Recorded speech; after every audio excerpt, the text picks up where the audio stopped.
پھر تیسری بات نبی علیہ السلام نے فرمائی، من کان یؤمن باللہ والیوم الآخر فلیکرم ضیفہ، کہ جو بندہ اللہ پر اور آخرت کے دن پر ایمان رکھتا ہے اس کو چاہیے کہ مہمان کا اکرام کرے۔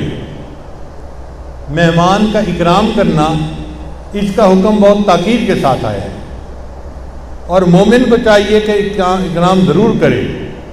اکرام کہتے ہیں کھڑے ہو کے ملنا، بشاشت سے ملنا، سلام خیریت پوچھنا، ان کو بٹھانا، اور اگر کچھ بھی گھر میں نہ ہو کھانے پینے کا تو فقط پانی ہی پیش کر دیں، مہمان نوازی ہو گئی۔ مہمان نوازی میں تکلفات نہیں کرنے پڑتے۔ اگر کسی بندے نے گھر آئے مہمان کو پانی ہی پیش کر دیا اور اس کو خیر خیریت سے مسکرا کے بٹھا لیا تو اس نے مہمان نوازی کر دی۔ کوشش یہ ہونی چاہیے کہ اللہ نے جو ہمیں رزق دیا ہے اس میں سے ہم کچھ نہ کچھ مہمان کو ضرور کھلائیں کہ یہ اللہ نے ہماری طرف بھجوایا ہے۔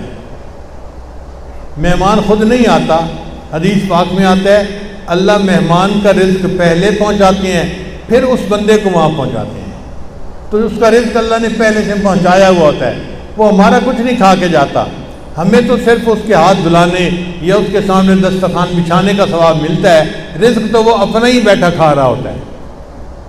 تو اس میں پریشانی کس بات کی؟ ہمارے یہاں قریب ایک حاجی صاحب ہوتے تھے، حکیم تھے، تو مجھے ہمیشہ ان کے پاس بیٹھنے کا مزہ آتا تھا۔ میری عمر چھوٹی تھی، ان کا بیٹا میرا کلاس فیلو تھا، اور وہ بزرگوں کی باتیں سناتے تھے، اور مجھے بزرگوں کی باتیں سننے کا بہت چسکا تھا، تو اس لیے میں ان کے پاس کبھی کبھی جب جاتا تو ان کی باتیں بڑے غور سے سنتا تھا۔ وہ یہیں شہر سے 10-15 کلومیٹر کے فاصلے پہ گاؤں تھا، وہاں کے رہنے والے تھے، مگر ان کا شہر میں بھی گھر تھا، اور ہمارے سکول کے قریب ان کی حکمت کی دکان تھی، اور ان کا بیٹا میرا کلاس فیلو تھا، لہذا دیکھے بھالے لوگ تھے۔ یہ واقعہ انہوں نے مجھے سنایا، کہنے لگے کہ ہمارے گاؤں میں میاں بیوی میں کچھ تکرار ہو گئی، ہو ہی جاتی ہے۔ اب جب تکرار ہو گئی نا تو بیوی نے خاوند کو کہہ دیا کوئی نہیں، میں تمہارے لیے کھانا بنا دوں، اور جا کے لیٹ کے سو گئی کہ میں تھکی ہوئی ہوں، میں جا کے سو رہی ہوں۔ اب اتنی دیر میں نا مہمان آ گیا، اس بندے نے مہمان کو بیٹھک میں بٹھایا اور پھر سوچا کہ بھئی مہمان آیا ہے، مجھے کچھ اس کو کھلانا پلانا چاہیے، مگر گھر کے اندر تو کرفیو لگا ہوا تھا، وہاں تو داخل نہیں ہو سکتا تھا۔ اب یہ سوچنے لگا کہ میں کیا کروں۔ اس نے سوچا چلو کوئی بات نہیں، میں لسی کا گلاس لا کے تو پلاتا ہوں نا اس کو، باہر سے آیا ہے بندہ گرمی میں تو اسے کچھ تو پینے کے لیے دوں۔ تو یہ نیت لے کے اٹھا کہ میں اندر جاتا ہوں اور لسی کا گلاس لاتا ہوں اور اس کو پلاتا ہوں۔ اس دوران اسے خیال آیا کہ مہمان تو لسی پینے کی بجائے کھانا کھائے گا، تو میں اس کو کھانا تو پیش کر نہیں سکتا، میں کیا کروں؟ تو اس کے ذہن میں خیال آیا کہ چلو بیوی کا تو موڈ آف ہے، سامنے والے پڑوسی ہمارے بہت محبت کرنے والے ہیں، میں ان سے ایک ریکویسٹ کر دیتا ہوں کہ کھانا وہ بنا دیں۔ چنانچہ وہ بیٹھک سے باہر نکلا اور سامنے والے پڑوسی کو اس نے کہا کہ جی میری بیوی کی طبیعت خراب ہے۔ اب یہ جھوٹ تو خاوند بولتے ہی ہیں، وہ یہ تو نہیں بتا سکتا تھا کہ اس نے مجھے نہ کر دیا، اس کی نیت خراب ہے۔ کہتے ہیں جی اس کی طبیعت خراب ہے اور میرے گھر مہمان آ گیا ہے، اور اگر ایک مہمان کا کھانا آپ بنا کے دے دیں تو آپ کی مہربانی ہوگی۔ اس نے کہا فکر کی بات نہیں، آپ 10 بندوں کا کہیں تو ہم 10 کا کھانا بھیج دیں گے۔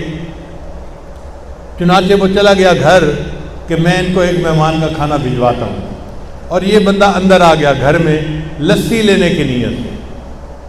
اب جب لسی لینے کے لیے گھر آیا تو دیکھا کہ بیوی بیٹھی ہوئی ہے، آنکھوں میں آنسو ہے، اور بڑی عاجزی کے ساتھ کہہ رہی ہے بس مجھے آپ میری غلطی پلیز معاف کر دیں۔ یہ بڑا حیران کہ آج کیسا دن آ گیا کہ یہ مجھ سے معافی مانگ رہی ہے۔ تو اس نے کہا کہ کیا ہوا، تم رو کیوں رہی ہو؟ کہتی ہو بس پہلے مجھے معاف کرو پھر میں تمہیں بتاتی ہوں۔ تو اس بندے نے کہا اچھا ٹھیک ہے، پہلے مجھے بتاؤ واقعہ کیا پیش آیا، میں تجھے معافی کر دوں گا۔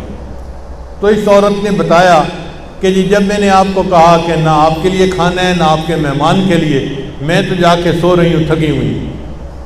تو میں چلی گئی سونے کے لیے, لیٹ بھی گئی. پھر مجھے خیال آیا کہ یہ کتنی بری بات ہے کہ گھر میں مہمان ہو اور میں اس کا کھانا بنانے سے انکار کر دوں. تو میں اٹھی اور میں گئی کہ میں اس کا کھانا بناتی ہوں, روٹی پکاتی ہوں.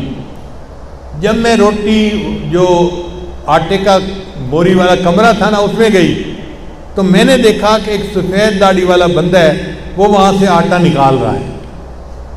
تو اس کو دیکھ کے تو میں ڈر گئی. تو جب میں ڈر گئی تو وہ مجھے بوڑھا کہنے لگا کہ بیٹی ڈرو نہیں, یہ تمہارے مہمان کا حصہ تھا جو میں نے یہاں ملایا ہوا تھا, اب یہ تمہارے پڑوس میں جائے گا, وہاں اس کا رزق بنے گا. تو مجھے اس وقت سے پچھتاوا آ رہا ہے کہ میں کتنی بدبخت ہوں کہ میں نے مہمان کے کھانے سے انکار کیا اور فرشتے نے میرے گھر سے آٹا نکال کے ہمسائے کے گھر میں پہنچا دیا. تو اللہ تعالیٰ مہمان بعد میں بھیجتے ہیں, مہمان کا کھانا پہلے بھیجتے ہیں. اس لیے بشاشت کے ساتھ, کھلے دل کے ساتھ مہمان کو کچھ پیش کرنا چاہیے. اتنا اکرام کریں, اتنا اکرام کریں کہ جیسے اللہ نے معاذ اللہ کسی رشتہ دار کو بھیج دیا ہے اور ہم اس کا اکرام کر رہے ہیں. اللہ کا کوئی رشتہ دار تو نہیں ہے, نہ کوئی اللہ کا بیٹا ہے, نہ اولاد ہے. اللہ تو اس سے سب سے جو ہے وہ بلند و بالا ہیں, مگر اکرام بندہ ایسے کرے کہ جیسے اللہ کی طرف سے کوئی خاص بندہ آ گیا ہے اور مجھے اس کا اکرام کرنا ہے.